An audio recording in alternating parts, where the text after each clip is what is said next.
Hi everybody, welcome back to Mando Lessons. My name is Baron Collins Hill.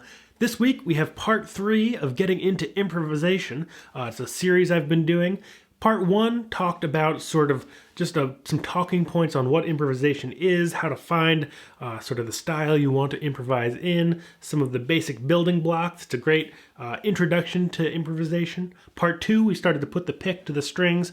We learned a little chord progression and a little melody and a scale to work with. And in this part, I'm going to really start talking about how to find some of the right notes at the right time using kind of target notes, scale degrees, things like that. No theory required. I'm going to go over everything just sort of auditorily. So all you need to do is use your ears and we'll have a fun time.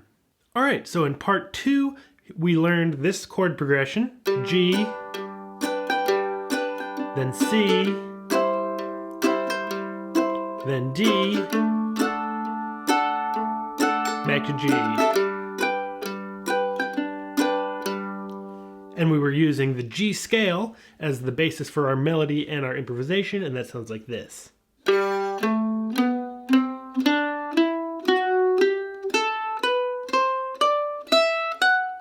Back down.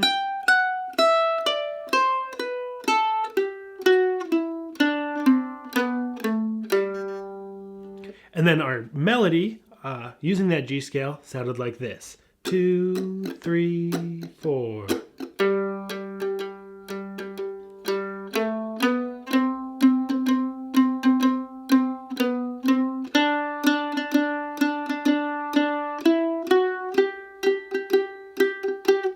If any of that's going by too fast, that's entirely what part 2 was dedicated to, so go back and watch that if you haven't already. So, at the end of part 2, I was telling you to just spend some time with that chord progression. I played those chords for a while at the end of the lesson just so you could play around with that scale and that melody. So in this lesson, we're really going to start diving into like what notes to hit when the chords change. So what's the difference between soloing in the key of G, which we are in, when you have a G chord going, and then it changes to C, and often some notes will sound better once that chord changes to C. We're going to get into all of that sort of stuff. The first thing we're going to look at is our melody and how it is combined with the chord progression that we're playing the melody over. So if we look at our melody and call out the notes that we're playing, we have G, G, A, B, C, C, B, C, D, D, E, F sharp, G, and again we've got G, G, G, A, B, C, C, B, C, D, D, E, F sharp, G, and the chords we're playing over are G, G, A, B, C, C, B, C, D, D, E, F sharp, G. Again we have G, G, A, B, C, C, B, C, D, D, E, F sharp, G. So every time the chord changes, the first note that you play once the chord has changed is that same note as the chord. So we have start on G, and our melody starts on G. And it walks up G, A, B, C, and right when you hit that C note is when it changes to the C chord.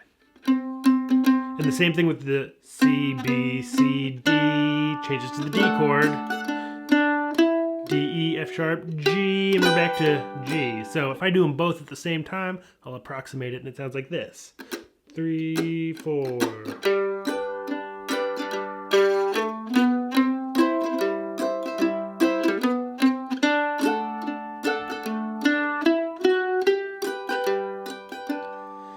So that's really important to look at, and it makes a lot of sense once you kind of notice that in a melody.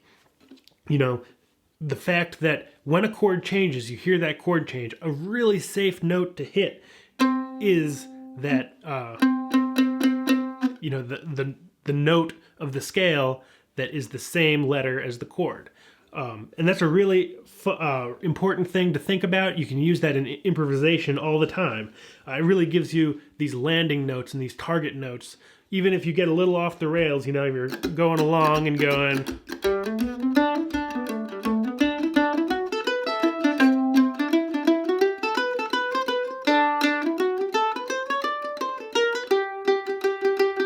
And again, start on G, get nice and lost, C,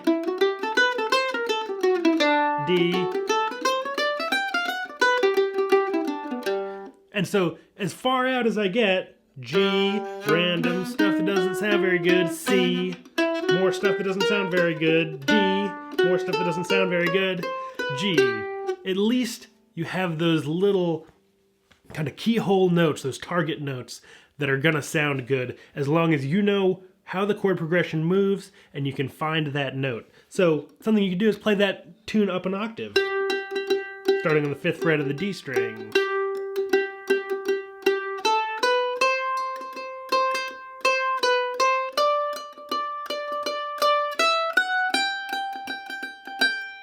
So really just kind of making sure in this part, again, this is just an exercise, so it might seem a little formulaic at this point, but it's really gonna help you kind of get these target notes into your ears and make it a little more natural to hit them and know you're hitting them.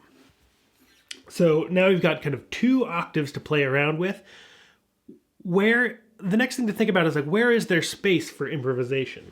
And you can think about this improvisation more as variation. So right off the bat, if you kind of distill the melody down, you have this big long G note, G, then up to C and a big C note, then it's to D, then up to G.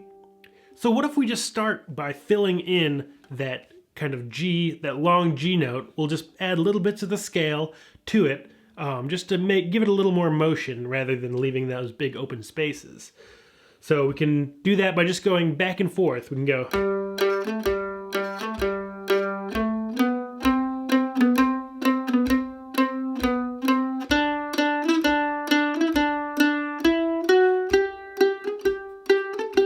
So that's just going to the note above and back to the note of the melody rather than bum, bum, bum, bum, bum. We now have.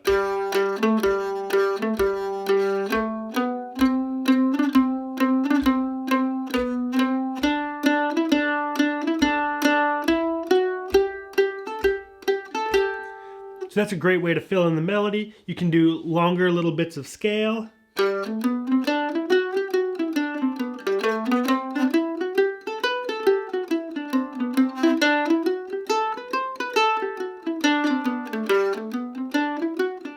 That's a little more advanced, but you know, see, right now, again, we're in the early stages of improvisation, so don't worry about kind of making everything sound perfect.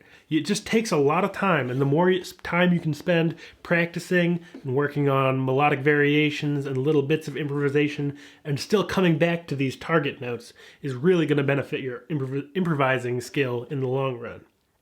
To send this lesson out, I'm just going to play that chord progression again. Maybe we'll pass it back and forth a little bit this time, like on I do with the play-along tunes and the play-along jams. So I'll start out and I'll play the chord progression for you a couple times. Start out with the melody, maybe add that little sort of melodic variation I was showing you, and then try to go a little further afield, but always, right now, your only formula is whenever the chord changes, you need to hit that note. So if you're on a G chord, your little G improvisation needs to start on a G note. And then when the chords change to C, you need to start on the C note. And when the chord changes to D, you got to start on a D note. I might not do this perfectly as we jam along, but I'll do my best. If you don't do it perfectly, no problem. That's what exercise is about. But that's what we're going to be focusing on right now as we play this. So without further ado, here we go. I'll start out by playing the chords. You just play a little bit of that melody and play around, and then we'll swap and I'll do a little improvising. You can play back off me when we're back to you. Here we go. 1, 2, 3, ba-ba-da-ba-dum.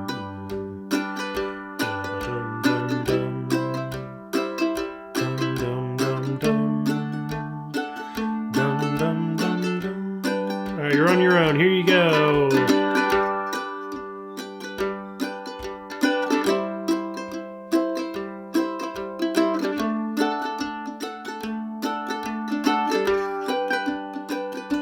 And again.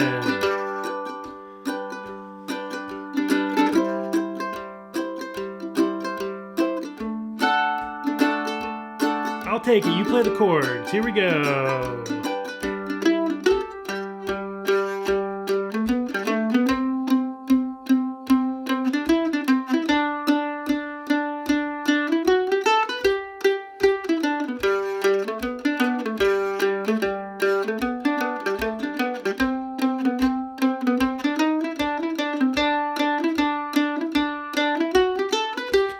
Take it again and go up an octave. It sounds like this.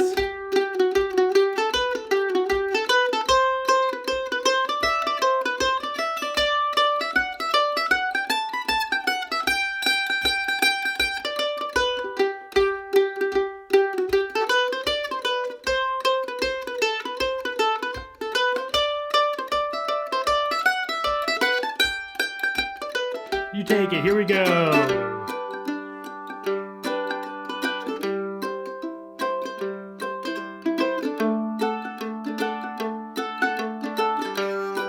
Remember to be hitting those target notes. We've got G.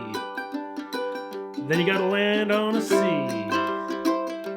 Land on that D. And back to G. One more, here you go.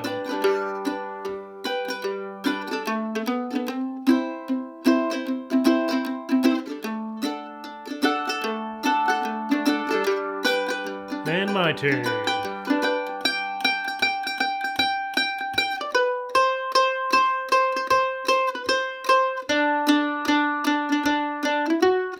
Now I'm mixing up octaves a little bit.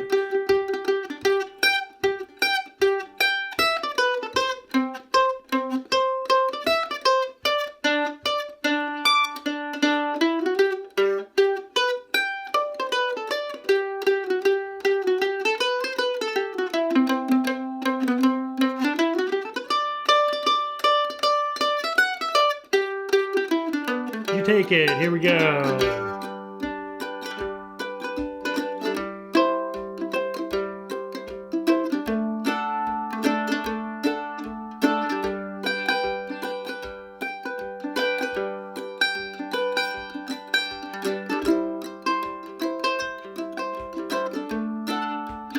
We're going out. Here we go.